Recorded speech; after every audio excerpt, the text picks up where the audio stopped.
हमारा मनमानी तुम्हारी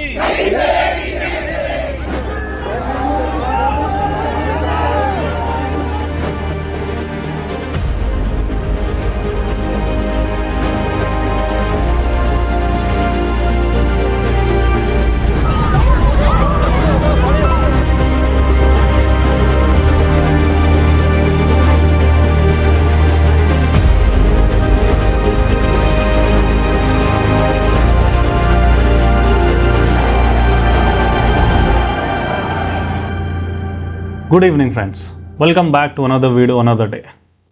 आज मैं आपसे एक सवाल पूछने आया हूँ, एक बहुत सिंपल सा सवाल। क्या आप अपने देश से प्यार करते हैं? आई एम श्योर कैमरे के पीछे जितने लोग होंगे सब यही बोलेंगे, हाँ बिल्कुल, क्यों नहीं।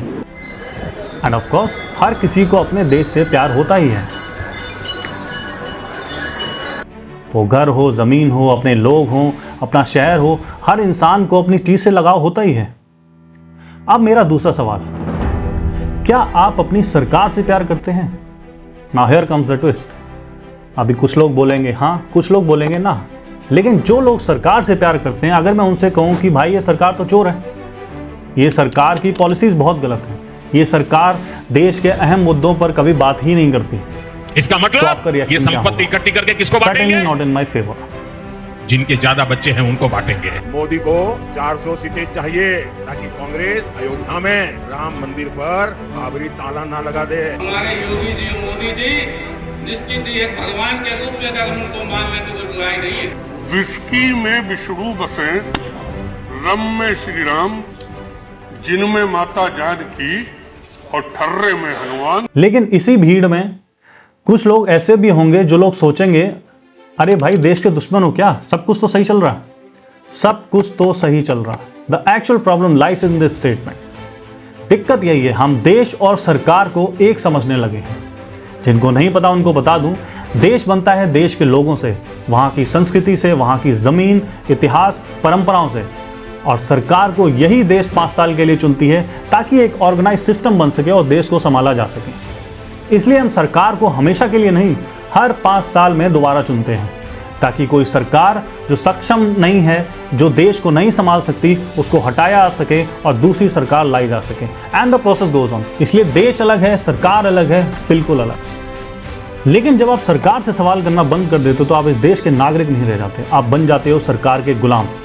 और गुलाम कभी भी किसी भी देश का भला नहीं कर सकते। मेरा बाप मोदी है, मोदी हमारा पति, हमारा भाई, हमारा बाप, हमारा गुरु। रक्षा बांधन मेरा लिविंग गॉड है, वो लिविंग गॉड। किसको पटक के मारेगा? इसको कौन है ये? कौन है मैं नहीं जानूंगा, लेकिन इसको मारूंगा। हमारा मोदी भगवान है। For a developed nation free thinking is required. स्वतंत्र सोच सबसे बड़ी पूंजी होती है किसी भी देश को उसको आगे बढ़ाने के लिए। एक समय था इस देश में जब अंग्रेजों की हुकूमत हुआ करती थी। उस समय सरकार से जो सवाल करते थे वो थे हमारे राजगुरु भगत सिंह, सुखदेव, चंद्रशेखर आजाद जैसे बड़े क्रांतिकारी। हम इनको क्रांतिकारी बोलते हैं क्योंकि हमारी आवाज़ उठाते थे। लेकिन अंग्रेज इनको देशद्रोही बोलते थे क्योंकि अंग्रेज़ों के खिलाफ बोलते थे। और आज भी वही सिस्टम बना हुआ है। सरकार के वफादार लोग हर उस शख्स को देशद्रोही बोलते हैं जो सरकार और सिस्टम से सवाल करता है। प्रदर्शन कर रहे हैं कि हमारा जंगल, जमीन और घर बार सब छुड़ाया जा रहा है, इसलिए हम ये सब करने में मजबूर हैं। Facts can't be denied. We all came across what is happening in our land. सरकार की तानाशाही मुर्दाबाद, तुम्हारे बुरे दिन आ गए। एक बिलाले साथियों ने बेनती आ कि जदों आवाज उठाई ना, आवाज की वजह से मैं सेंट्रल जेल में गया। आवाज उठाई इसीलिए सेंट्रल जेल में डाल दिया कि आप जवानों को भड़का रहे।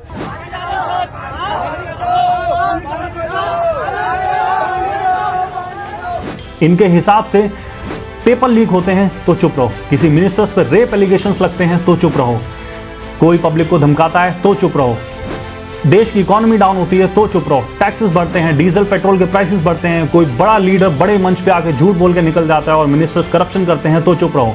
लेकिन कब तक चुप रहो? ये देश उतना ही प्राइम मिनिस्टर का है जितना कि इस देश के एक कोने में बैठा एक गरीब किसान। अगर वो किसान खुश नहीं है तो ये उसका राइट है कि सरकार से सवाल करे और सरकार की जिम्मेदारी है कि वो जवाब दे। लेकिन जब किसान आंदोलन करता है तो उसे खलिस्तानी बोल दिया जाता है। कोई टीचर प्रोटेस्ट करता है तो उसे एंटी नेशनल बोल दिया जाता है। स्टूडेंट प्रोटेस्ट करते हैं तो पाकिस्तानी फंडेड बोल दिया जाता है। हर एक प्रोटेस्ट को डिसमेंटल करने की पूरी कोशिश की जाती है। मानता हूं कि इस देश में अनपढ़ नेताओं की भरमार है, लेकिन protest comes under the article 19 of freedom of speech and expression. Every citizen in this country has right to speak, to dissent. लेकिन होता क्या है, public dissent is always painted in negative colours by the ruling party. ऐसा लगता है कि एक unwritten rule सा बन गया है। एजुकेशन की बात मत करो, करप्शन की बात मत करो, क्राइम्स की बात मत करो, अनएम्प्लॉयमेंट की बात मत करो, सिर्फ हिंदू मुस्लिम का झंडा लिए घूमते रहो। कितनी बार आपने देखा है कि रूलिंग पार्टी के लीडर्स एजुकेशन, हेल्थ और देश के इंपॉर्टेंट मुद्दों पर बात करते हैं। ये अनपढ़ नेता, इनका बस चले तो ये देश बेच के अपनी तिजोरियां भर लें, लेकिन ये बात उनको कौन समझाए जो किसी पार्टी या लीडर को अपना माई बाप बना बैठे। और इसमें सबसे बड़ा हाथ मीडिया का है। I know the journalism in this country is going through a rough patch. Main stream journalist को तो चापलूसी का कीड़ा काट चुका है। I know we do not have free media like USA और द नॉर्वे, लेकिन जब फोर्थ पिलर ऑफ डेमोक्रेसी काम नहीं करती है, then there comes the fifth pillar of democracy and it is you the public. अगर आपके आसपास कुछ गलत होता है और आप आवाज नहीं उठाते हो क्योंकि आपकी फेवरेट पार्टी को नुकसान होगा, तो सॉरी टू से आप भी उतने ही देशद्रोही हो जितना कि क्राइम करने वाला। अगर आप किसी मजबूर की आवाज नहीं बनते हो तो आप भी सड़े हुए सिस्टम का सड़ा हुआ हिस्सा हो। हमको एक बात समझनी पड़ेगी, हम जब सरकार से सवाल नहीं करते हैं तो लीडर्स अनअकाउंटेबल हो जाते हैं, वो अपनी मन मर्जी शुरू कर देते हैं। इसलिए इस देश में ना जाने कितने शहर, कस्बे, गांव ऐसे हैं जहां पर बेसिक इंफ्रास्ट्रक्चर तक नहीं है, क्योंकि वहां का विधायक, वहां का सांसद जात पात धर्म के नाम पर पता नहीं कितने वर्षों से राज कर रहा है। और जरूरी नहीं कि आपको दिक्कत नहीं तो देश को दिक्कत नहीं। आज भी इस देश में ऐसे लोग हैं जो दिन का 100 रुपए तक नहीं कमाते, उनसे पूछो महंगाई की कीमत।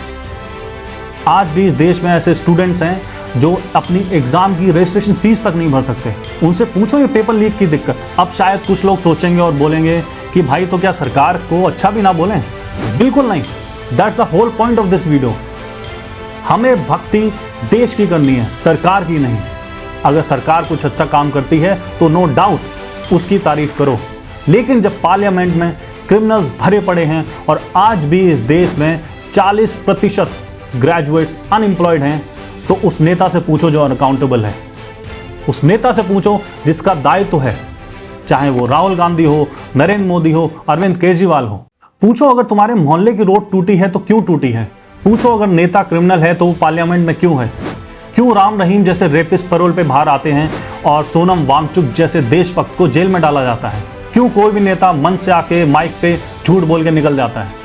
I know the average IQ of this country is below 100 and people with this IQ are very easy to manipulate with. I know सरकार से सवाल करना आसान नहीं होता, but have guts to call a spade a spade.